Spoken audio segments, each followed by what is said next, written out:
Foi em Cascais que o Branquinho da Fonseca casou e foi em Cascais que o Branquinho da Fonseca começou, enfim, digamos, a parte mais produtiva do ponto de vista literário da sua vida.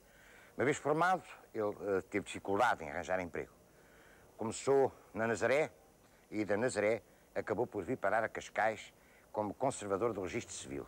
Em Cascais, porém, ele desempenhou uma outra função. Foi conservador do Museu Castro Guimarães. Ganhava consideravelmente menos do que como conservador do registro civil, mas tinha muito mais tempo livre. E foi aqui, nesta casa, que o Branquinho da Fonseca e realmente viveu a parte mais, literariamente, mais produtiva da sua vida. Eu tenho um particular prazer em mostrar aos seus telespectadores desta casa por duas razões. A primeira já a contei e a segunda é porque esta casa está ainda ligada a uma personalidade literária e política importante. O pai do Branquinho da Fonseca, o escritor e político, sobretudo, Tomás da Fonseca. Tomás da Fonseca era mais político do que escritor. O Branquinho era mais escritor do que político. Nesta casa viveu durante muitos anos, casado, e aqui, ao que julgo-lhe, que nasceram os filhos. Era uma casa antiga, muito bonita, uma casa, aliás, encantadora, e lá em cima, naquela janelinha que se vê, era onde o Branquinho recolhia à noite para escrever. Julgo que foi aqui que ele escreveu a mais conhecida das suas novelas, O Barão. O Barão que, já sabem, pelo que viram no teatro e pelo que ouviram ao Branquinho, ao Tomás, Barão a que eu estou muito ligado. Mas nunca percebi bem a origem do Barão, ou por outra, talvez a tenha percebido ontem à noite. Um certo dia, numa viagem de automóvel, passando lá, numas montanhas para os lados do Lamego, o Branquinho da Fonseca contou ao filho a história de um parente deles, do tempo das guerras liberais, que se tinha escondido numa quinta e casado com uma antiga empregada. A história, reparem, tem uma grande semelhança com a situação do Barão. Mas, de qualquer forma, foi aqui, provavelmente, que foi escrito o Barão, tanto quanto sei, naquele quarto lá em cima, e foi aqui que o Branquinho desempenhou, durante muito tempo, a sua função real, aquilo que ele verdadeiramente queria ser, que era escritor. Aquilo que ele foi e que acabou por não ser. Porque o Branquinho, curiosamente, acabou por se dedicar inteiramente a uma outra obra, a obra de que vão ouvir falar, e uma obra que realmente acabou por ocupar de tal forma os últimos anos que ele morreu, como acontece, julgo eu, a muitos escritores, com o seu grande livro por escrever. Foi esta casa que, em 1968, eu vim pedir ao escritor Branquinho da Fonseca a autorização para pôr a sua novela O Barão em linguagem teatral. Passei por aqui fora, esbarrei com estas paredes que, em certa medida, parecem formar como que uma barreira intransponível, ou pelo menos um castelo à volta da casa. Bati a esta porta e, ao contrário do que eu esperava, porque estava cheio de medo, como os meus telespectadores devem compreender, fui maravilhosamente recebido. Eu diria que o Branquinho da Fonseca me recebeu de braços abertos. Entrei e saí com a autorização que pretendia. Têm-me sido pedidas inúmeras coisas na vida. E, no entanto, nunca ninguém me pediu para escrever, por exemplo, numa enciclopédia, uma definição de homem. Se me tivesse sido pedido, eu se calhar diria que para mim o homem só tem uma definição. Um homem, seja ele quem for, o Branquinho da Fonseca, o seu telespectador, eu, é sempre um sonho inacabado. Às vezes, o sonho morre antes do homem. Às vezes, o homem morre antes do sonho. Se o Branquinho da Fonseca morreu antes do sonho do Branquinho da Fonseca, ou se o sonho do Branquinho da Fonseca morreu antes do Branquinho da Fonseca, é um problema que os seus telespectadores terão de resolver por si próprios. Eu diria por mim, pessoalmente, depondo como simples cidadão, que não tem nada a ver com nada disto, que é uma pena o Branquinho ter morrido antes do sonho dele, porque teríamos todos tido muito a ganhar se o Branquinho tivesse morrido depois do sonho. Tudo isto que aqui vem é a casa onde o Branquinho acabou a sua vida. A casa que ele construiu penosamente, lentamente, laboriosamente ao longo da sua vida. Não tem nada a ver com a casa que viram há bocado. Foi aqui que ele acabou os seus últimos, viveu os seus últimos dias, e mal, já muito doente, e já realmente sem ter tirado, apesar de tudo, a concretização deste pequeno sonho, porque é um sonho muito pequeno em relação ao grande sonho do Branquinho, tudo aquilo que ele queria fazer da vida. Aqui estão os seus livros e eu tiro daqui 2 livros que ninguém vai acreditar que tenham sido tirados ao acaso, até porque não foram, do pai dele. Um chama-se Águas Passadas e o outro chama-se Águas Novas. Para mim, o Branquinho era um homem que estava exatamente na encruzilhada entre as águas passadas e as águas novas deste Portugal em que nós todos vivemos e vamos viver. Deste país em que temos de saber o que é que vale a pena conservar do passado e o que é que vale a pena construir de novo. Deste país em que este problema ainda anda por resolver. Às vezes, estes sonhos começam a ser construídos gerações antes de nós. Às vezes somos nós próprios que os construímos. Às vezes, os sonhos morrem e a gente sobrevive. Às vezes, os sonhos somos nós que morremos e os sonhos sobrevivem. Eu pedi para vos vir falar do Branquinho da Fonseca a uma pessoa que a maioria dos senhores telespectadores conhecem pior que eu, sejamos honestos, porque sou amigo dele há muitos anos e, portanto, conheço-o muito bem, mas de que tem uma ideia, não sei se errada, quem sabe, mas uma pessoa que toda a gente conhece desta televisão em que estamos hoje a falar. Eu pedi para vir falar do pai, o Tomás Branquinho da Fonseca. O filme que nós estamos a fazer, Tomás, começou a ser planeado há muito tempo e a ser feito há muito tempo. Esta é uma imagem feita à última hora, se quiseres pôr assim, ou pronto, as perguntas foram modificadas à última hora. O país hoje vai homenagear o teu pai. Vai homenagear o teu pai, enfim, porque vai receber uma condecoração póstuma. Pergunto-te, tu, como filho do Branquinho da Fonseca, apoias integralmente esta homenagem que está a ser feita ou não a apoias? Pergunto. Segundo, apoias, achas que é o momento indicado? Achas que é o momento preciso? Achas que devia ter vindo mais cedo? Ou achas, por exemplo, Tomás, que tudo isto tem uma razão de ser? Eu passo-te a bola, chuta como quiseres. Bom, a pergunta é um bocado complicada de responder. Em relação à atualidade, digamos, da homenagem que estão a fazer ao meu pai, de se é justa ou não, eu acho que cabe ao país sentir se ela é justa ou não. Quanto aos jogos políticos que estão por trás dela, ignoro-os completamente, como julgo que o meu pai ignoraria. Acho apenas curioso que, efetivamente, o meu pai, a sua obra não é de agora. O meu pai deixou de escrever em 1958 e foi esquecido sempre. Antes, porque queria ser esquecido. Depois do 25 de Abril, digamos, foi esquecido por razões que eu desconheço completamente. Surge agora, com várias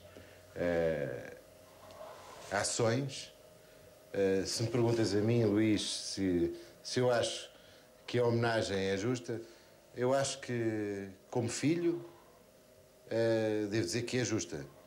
Como admirador da obra do meu pai, acho que é justíssima. O teu pai, perante ti, interessa-me saber isto para saber como era o Branquinho da Fonseca. Falhou como pai? Ou falhou como escritor? Ou não falhou? Ou não falhou? A pergunta é uma pergunta bastante estranha. Eu devo dizer que o meu pai, como pai, foi sempre um pai extraordinário. Um pai extremamente liberal, um pai extremamente amigo, extremamente íntimo. Um pai, julgo que, como se deseja que sejam sempre os pais. Como escritor, a minha capacidade crítica não me permite que teça considerações sobre a qualidade do meu pai. É óbvio que tenho a minha opinião, acho que o meu pai foi um grande escritor. É normal, acho que qualquer filho poderá ter essa opinião do pai.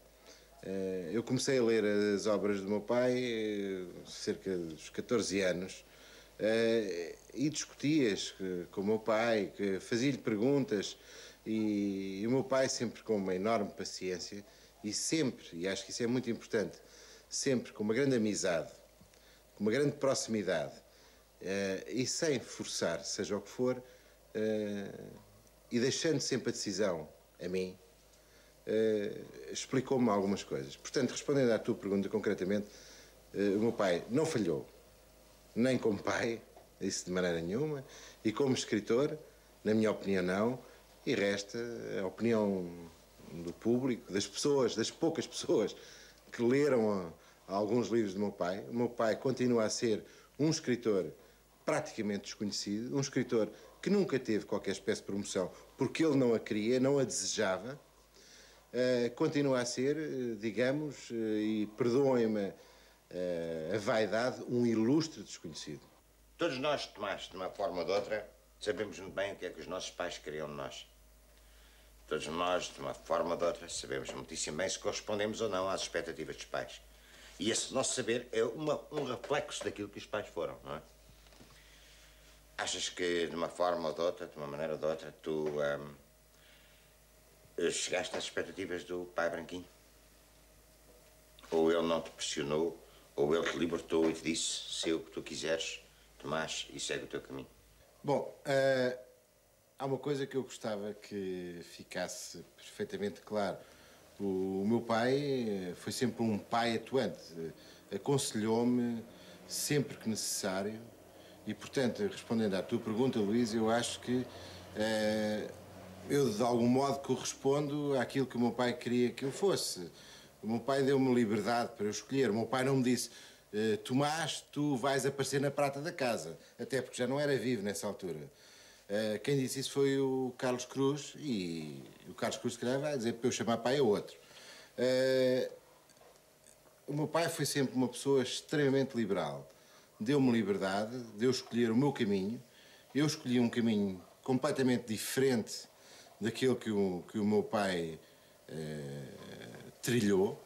Eu sou publicitário, sou uma pessoa que faço a promoção de produtos e serviços. Julgo que de uma maneira aceitável, isto sendo modesto, acho que sou um bom profissional no meu campo.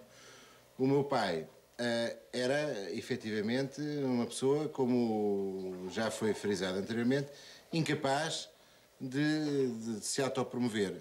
Eu não sei se a ideia que eu dou é de uma autopromoção ou não. Não é essa a intenção, mas talvez dê essa ideia. De qualquer modo, há uma coisa que eu gostava que ficasse, e já que este programa não é acerca de mim, mas acerca do meu pai. O meu pai foi sempre extremamente liberal, aconselhando, criticando, mas nunca forçando. Portanto, aquilo que eu sou hoje é aquilo que eu quis ser. No caso do teu pai, o teu pai acabou antes do sonho, o que é que ficou por fazer? Tu que o conheceste, qual era o sonho do teu pai? O que é que ele morreu antes de ter feito? Bom, o meu pai morreu relativamente novo. Estou convencido que se o meu pai tivesse morrido com 100 e tal anos, que teria havido muita coisa que teria ficado por fazer. Porque o meu pai tinha constantemente novos objetivos e novos sonhos. O último período da vida do Branquinho foi vivido em grande parte na Fundação Gulbenkian, chamado para colaborar na obra das bibliotecas itinerantes. Ele desempenhou um papel tão definitivo que dificilmente se poderá chamar colaborador. Ele foi, no fundo, o homem que pegou na ideia, que a desenvolveu, que a concretizou e graças a quem as bibliotecas existiram. As bibliotecas, aliás, foram, digamos, o arranque da Fundação. Foram a primeira manifestação exterior da atividade da Fundação.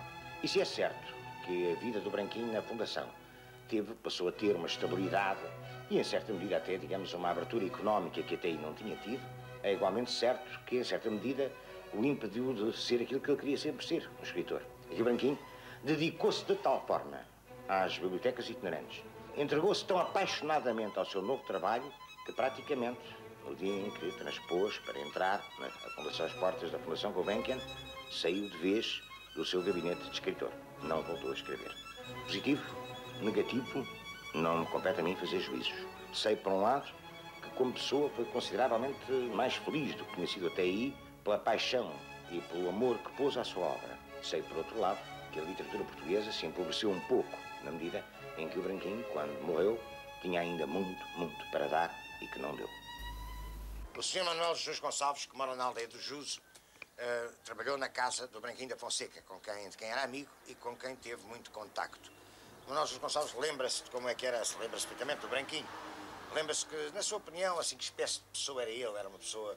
Era uma pessoa muito boa. Tinha, assim, muito boas maneiras para lidar com a gente. Era muito... Fundava muitas coisas, quer dizer, queria saber ao fundo como é que as coisas eram, porque é que se fazia a rosca, como é que... Enfim, porque é que se punha a junta no tubo, para que fins era. Nunca experimentou, ele nunca experimentou trabalhar mesmo? Não. Conversava era muito com a gente, na maneira dele, não é? Qual é a sua ideia do Branquinho da Fonseca? Para mim, acho que era uma boa pessoa, quer dizer, boa pessoa, não tenho nada... Ele era, por exemplo, em casa, muito metediço nas coisas de casa, muito chato. Não, ele, quando chegava de Lisboa, metia-se logo no escritório, raramente falava connosco, quer dizer, falava, mas raramente não tinha assim muita convivência com... Não havia muita convivência? Não. Mas não estava sempre no escritório, por exemplo, aos fins de semana e isso? Não, aos fins de semana é que ele realmente, quando não estava no escritório, ia para a horta ter com o jardineiro e assim... Também... E era isso que o interessava pois. Ele era uma pessoa rigorosa, minuciosa nas suas coisas, gostava tudo muito bem feitinho, quando não se lembra. Sim, ele gostava tudo muito bem feitinho. Era a única coisa que ele realmente metia connosco, era assim, por exemplo, de manhã o pequeno almoço dele era sempre um ovo quente, umas torradas e o chá. E ele gostava muito do pequeno almoço muito bem feitinho. O ovo principalmente, gostava dele assim, mesmo naquela temperatura que ele gostava. Não sei exatamente com 3 minutos, se calhar, que é o tradicional. Agora já não me recordo bem o tempo que ele tinha, mas era... Não gostava dele nem... E quando não estava certo, queixava-se? Sim, queixava-se logo. O meu avô hoje não estava bom. Dizia logo. É o mesmo amor à minúcia, ao trabalho muito bem feito, uma certa exigência em relação não apenas ao seu trabalho, mas também em relação ao trabalho dos outros. Diga-me uma coisa, o Branquinho era, portanto, um homem que tinha uma grande biblioteca. Tinha.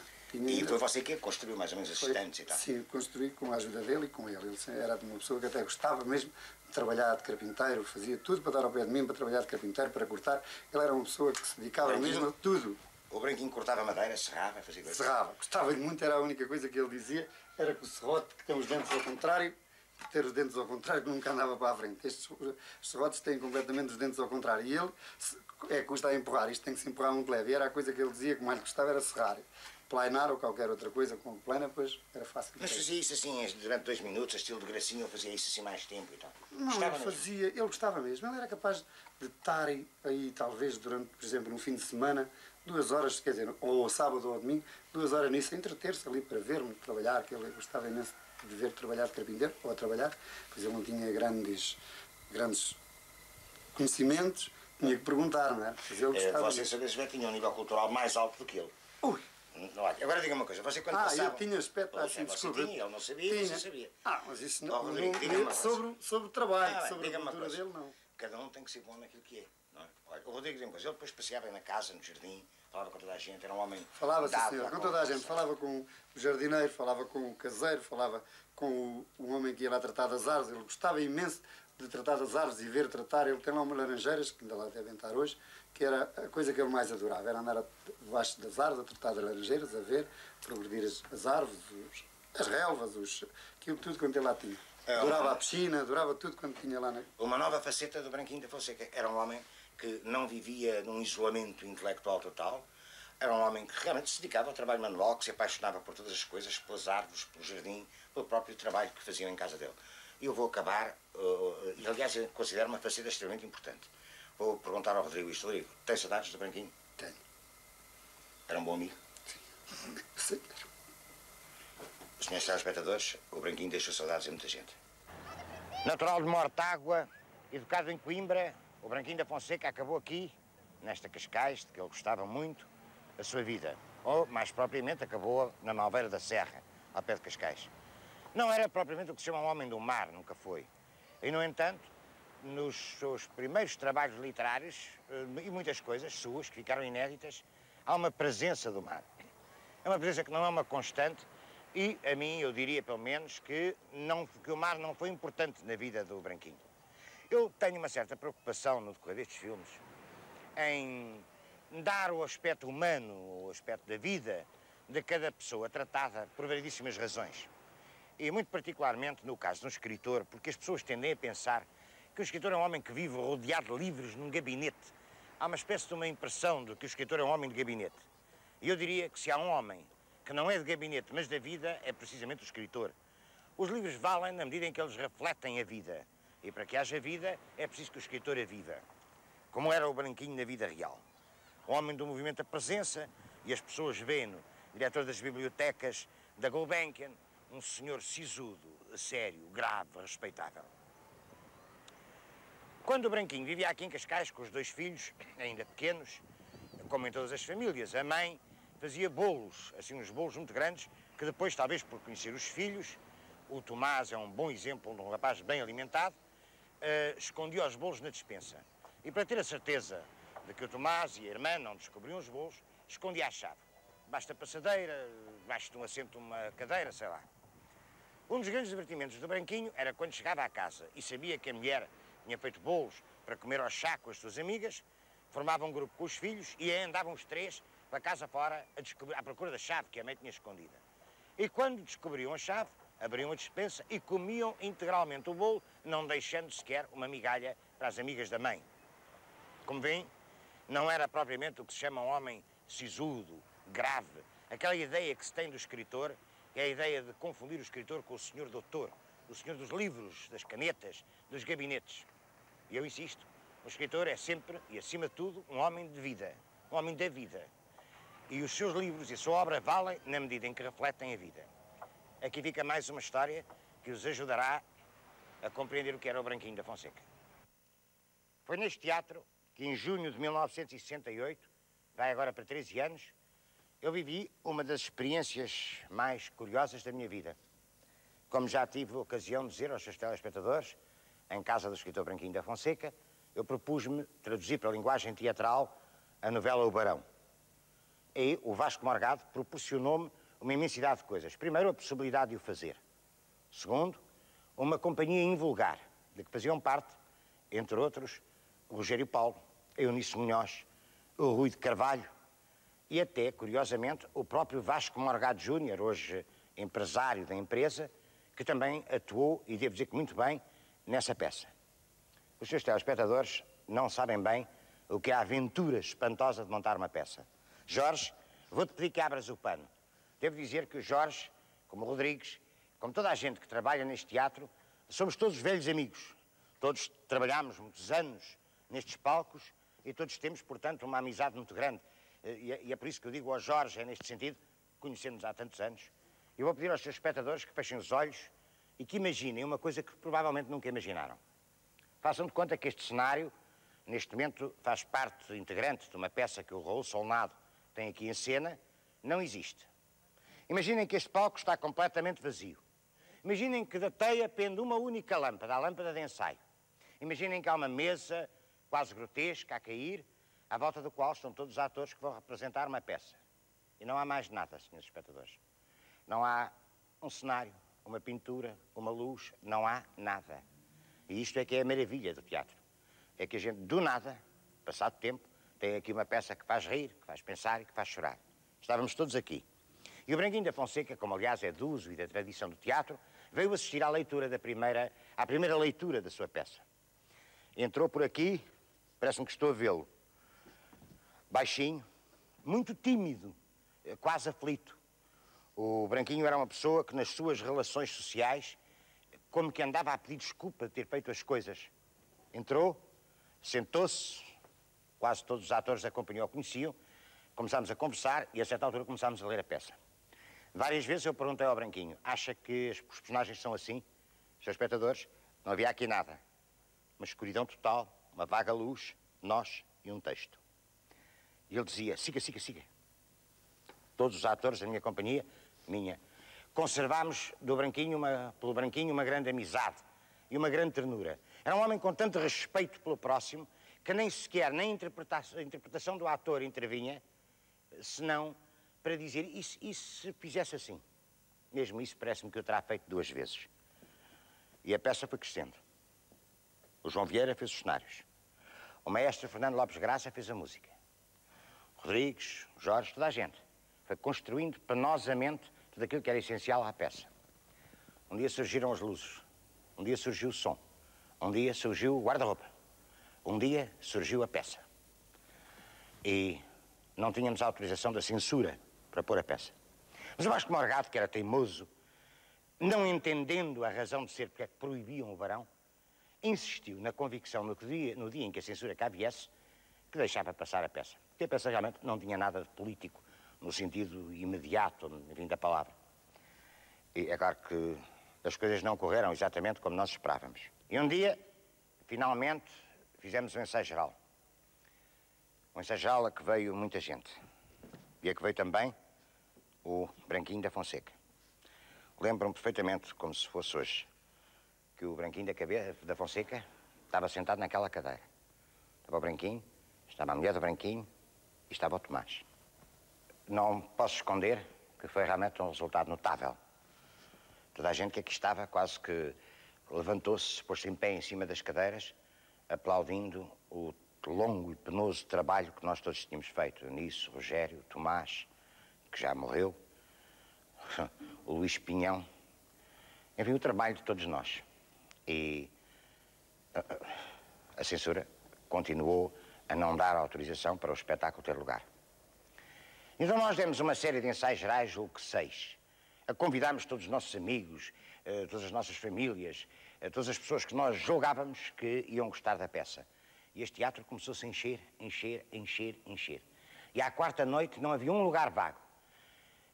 Que não julguem que nós fizemos isto com intuitos daqueles políticos de chatear a censura, coisa de que eu era capacíssimo de fazer, mas não foi o caso. Foi o caso de que tínhamos trabalhado muito, muito, e que uma peça de teatro concretiza-se em cena. E, portanto, nós queríamos que alguém visse. E um belo dia fomos avisados pela polícia política da época que os ensaios gerais tinham sido proibidos. E que se dessemos mais algum ensaio geral, ou se voltasse a entrar aqui um espectador, éramos todos presos. Nessa noite, acabou esta inglória aventura. Jorge, vou-te pedir um favor, fecha o pano.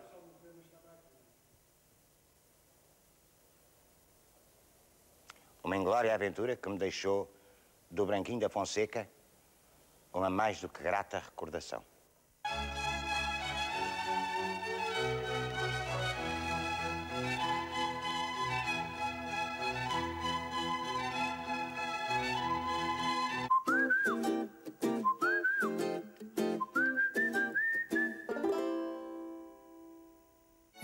Séries na RTP Memória. Segunda-feira, Nós os Ricos. Terça-feira, A Mulher do Sr. Ministro. Estou-me a passar. E eu estou a adorar. Quarta-feira, Nico Dobras. Faz muitas duas cabeças a dançar. Quinta-feira, Os Aldrades. Cuidado, olha que você está-me a pincar o chão todo. Olha, você sabe fazer isto melhor que eu pinto a senhora. E sexta-feira, Cupido Eletrónico. Oh, meu Deus, está demorando demais. Séries na RTP Memória. Inês, podes-me ajudar? Nome de novela portuguesa que passou na televisão em 1987. São 2 palavras. Deixe-me pensar. Então, mas ó Júlio, agora deu-lhe para fazer palavras cruzadas? É isso, Inês. Boa! Palavras cruzadas. De segunda à sexta, às 6 horas da manhã e ao meio-dia, na RTP Memória.